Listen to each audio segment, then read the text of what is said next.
Good morning, boys and girls. I would just like to say, first off, there is no right way or no wrong way or any one way path to success. And yeah, I set that up to lead me to this.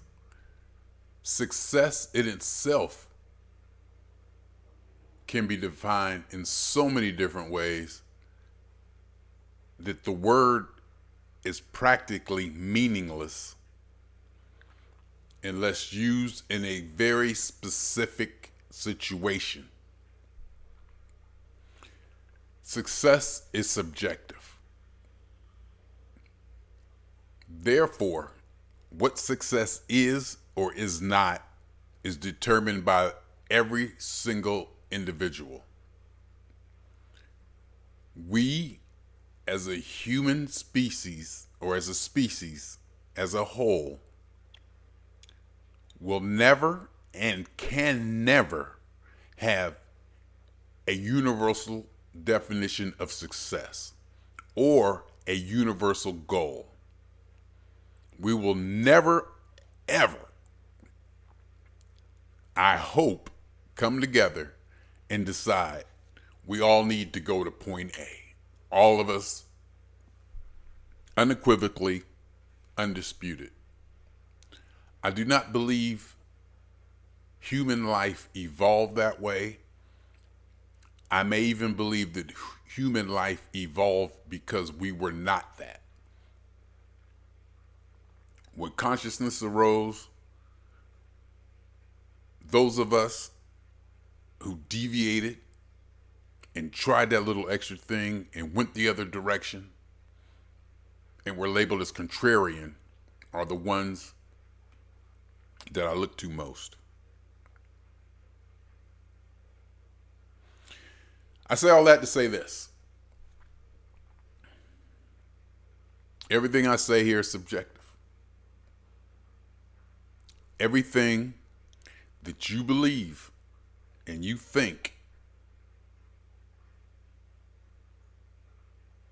is subjective. There are some things that you can know based on the scientific method. Again, this is just my interpretation and my idea. There are some things that we can fairly fundamentally know through the scientific method of experimentation and having tests repeated by multiple individuals across the globe or wherever. There are some things that can just be repeated to the point that we can almost call them fact. And I even say almost because in my 58 years on this rock, nothing is absolute. I believe there is nothing that is absolute. And again, quite frankly, I don't want there to be anything absolute. I digress. I need to get to my point. My point is that my idea of success hinges on my ability to be in harmony or an acknowledged disharmony with everything. I do not believe in censorship for a myriad of reasons. Mainly because those who determine what is hate speech, what is fake news,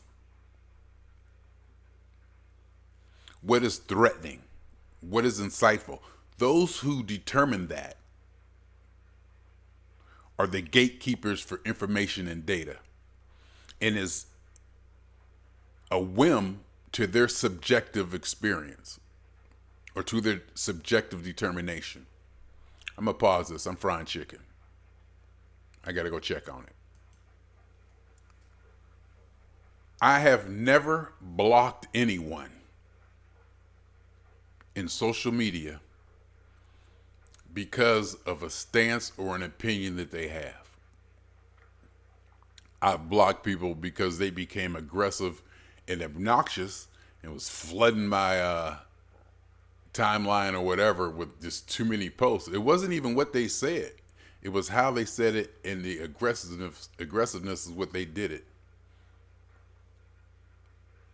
I see people out there bragging boastfully about how they block people. I've never blocked anyone for that. I see on the news people tearing down statues. I definitely disagree with that. History is in our blood. The history that you are trying to tear down is a part of you no matter what you try to do. It's ingrained in you. It made you who you are. It made us who we are. It made the United States what it is. You can't erase it. And not only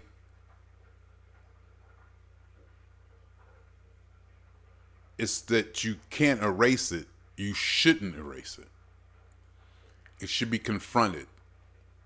It should be opened and aired out. It should be discussed. Success, again, for me, is overcoming or delivering or achieving or accomplishing regardless of the landscape and regardless of the obstacles. All the people that I look to, all the people that I gravitate to, went above and beyond mere mortal limitations. And they rose to a level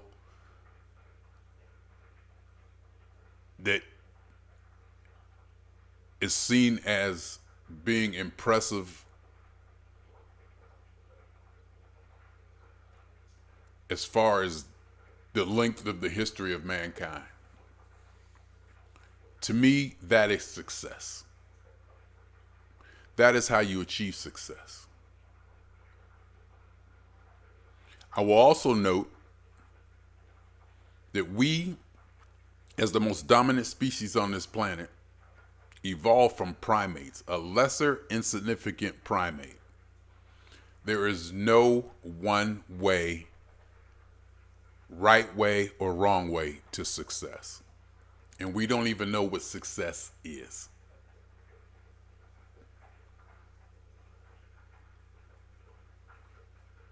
My success,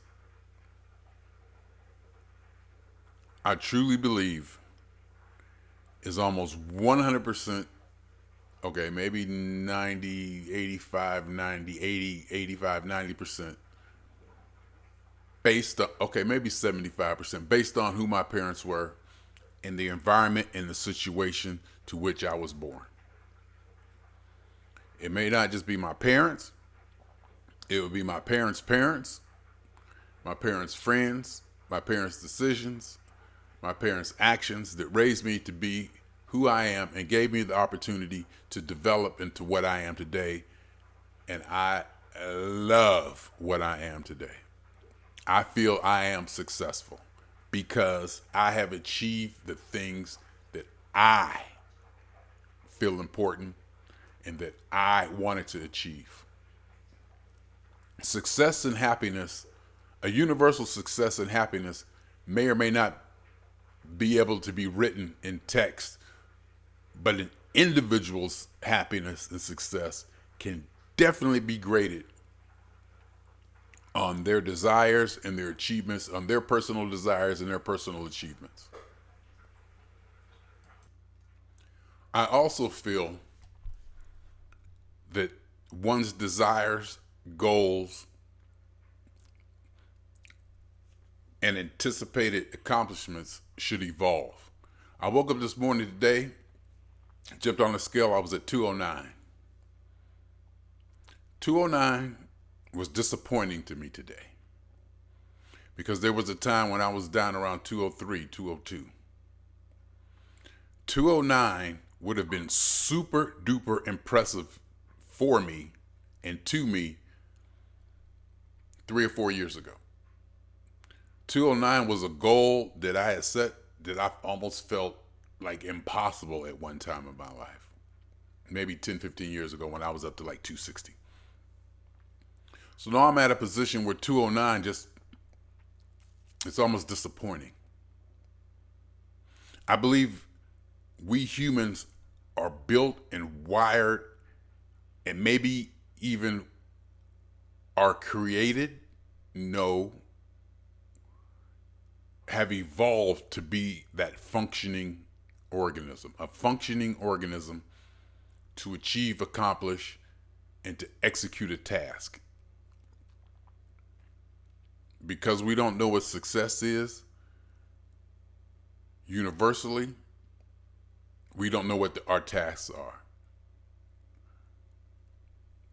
We can't say what the universal task of humanity is, but we can determine, each individual determines what their ideology is, what their belief is, what their intention is, and what they want to do. And I believe when each individual does that, and it all comes together in a universe. And that universe is the thing. That means we all aren't supposed to go left. We all aren't supposed to go right. There's supposed to be Black Lives Matter. There's supposed to be the KKK. There's supposed to be right-wing extremists. There's supposed to be black militants. There's supposed to be Malcolm X's, and there's supposed to be Rush Limbaugh's.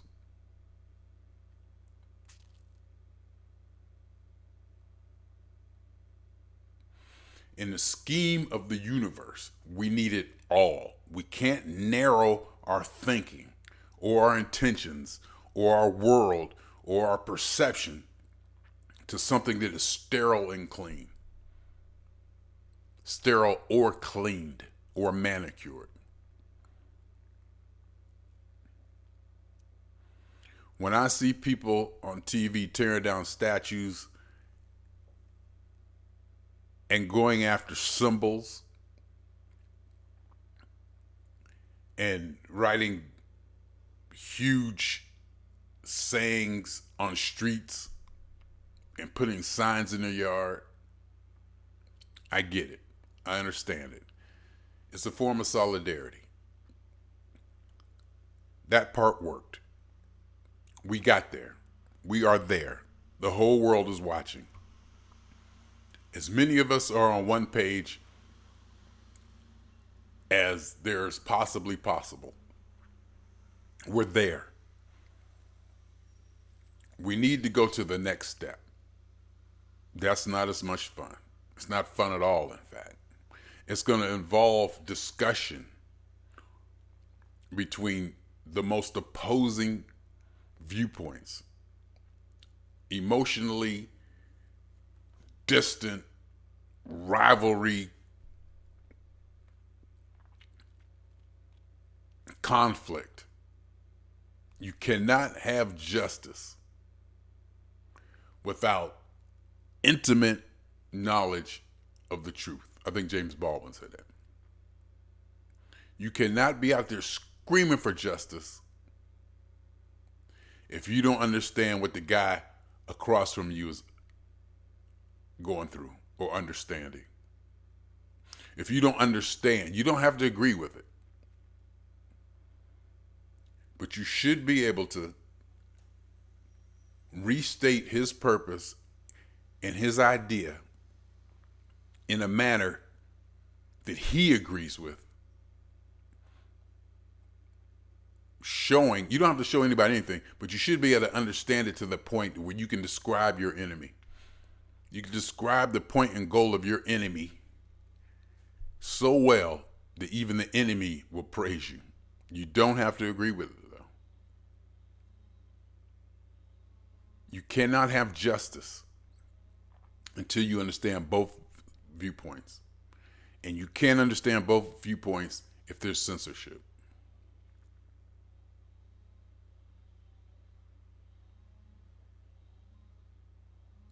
I am not a fan of censorship of any kind. I will even say I am against censorship.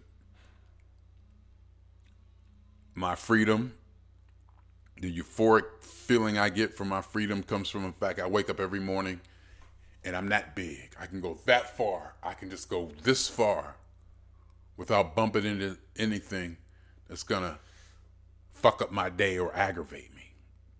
Sure, I'm going to get a twitch. Sure, every now and then I'll be like, but I need that. I'm human. I need that little, I need that, or call something stupid. And I don't use the word stupid. Stupid, when I use the word stupid, it's a reaction. It's a reaction because my emotion went to a point to where I needed to explode it out. I needed to release instantly. Soon as I say F this, or soon as I say that's stupid, I calm, I understand it. No, and after I calm, I understand it better. And I look at it more strategically. What can I do to fuck that thing up? Then I begin to appreciate it. I learn what it is, why it's doing it, why I think it's doing it, what its intention may have been. That's when I begin to appreciate that thing. Things I've called stupid in the past, I no longer use the word because after a while I realized I just didn't have enough information. Nothing is stupid. Now there are some dumb things out there, and dumb just means ignorant. Dumb just means an entity or a certain situation didn't have all the information. It was missing information. That's what dumb means. Stupid means intention. Stupid means there was an intention. And in human, as far as humans go, there are no stupid intentions. Everybody does things for a reason. It's their reason. And because everything is subjective and up to the individual, whatever their reason was is valid. No matter how dumb it may be. And by dumb, it means no matter how much information they didn't have. It's like, well, they wouldn't have went in that door if they'd have known it was a tiger on the other side of that door. They didn't have that information. You step back far enough, why didn't they have that information? What in their life or their situation prevented them from having that information that could or would make them successful or not in their personal endeavor? Why aren't every individual's personal endeavor successful? Why aren't everyone achieving what they want? Why are some people achieving their desires and goals, and why are some of them not? Is it systemic? Of course it's systemic. It's systemic positive and systemic negative.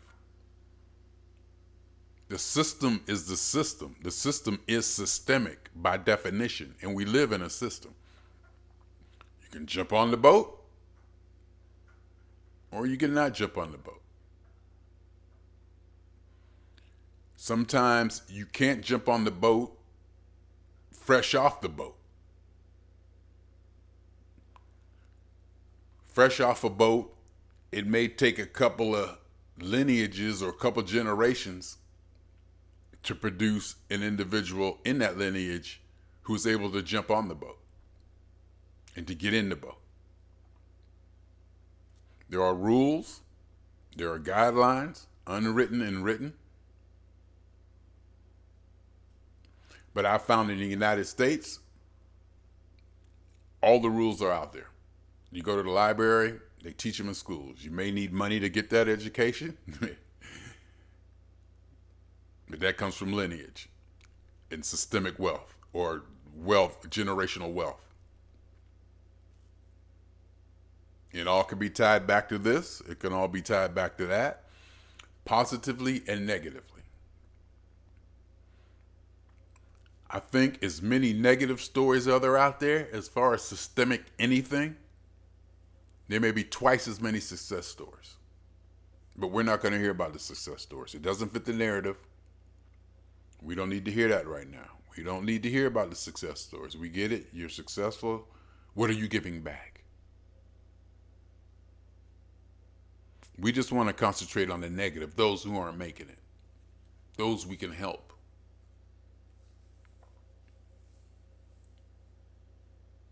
Are we defining their success for them? Oh, that's crazy. They don't want that. Nobody wants to go to prison. Nobody wants to live that kind of lifestyle. Nobody wants to be homeless. Nobody wants to be that in that situation. Are we putting our perception of what success is or what they need is on them? Sure, there's going to be a few people out there who are sleeping in their cars who truly, truly don't want to. And I'm not saying anybody really wants to be homeless or anybody wants to be a drug addict or anybody wants to be a criminal or go to prison or forced into poverty. But who is it for us to say that that's not success and they need help until they ask for it? And if they ask for it, that means they have a responsibility to bring something to the table and to adhere to certain guidelines and rules to receive help. You just can't say, I need help, I need help, I need help, and then go out and just do crazy stuff. Just go out and do anything you want. There's a responsibility. You have a responsibility even as a victim. Once you absolve somebody of any responsibility, regardless of it, because of their situation, I don't believe that's life anymore. I don't believe that's nature, and I don't believe that's life. That's something humans made. Can't say good or bad. Can't say up or down. But that's something humans develop. Mercy and compassion.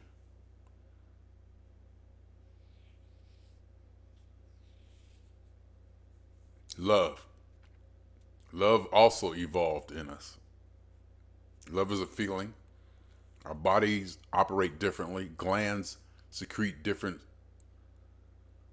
substances to the body, stimulants. All that evolved in us. We're animals. My name is Jeffery Scott Mitchell. 22 minutes.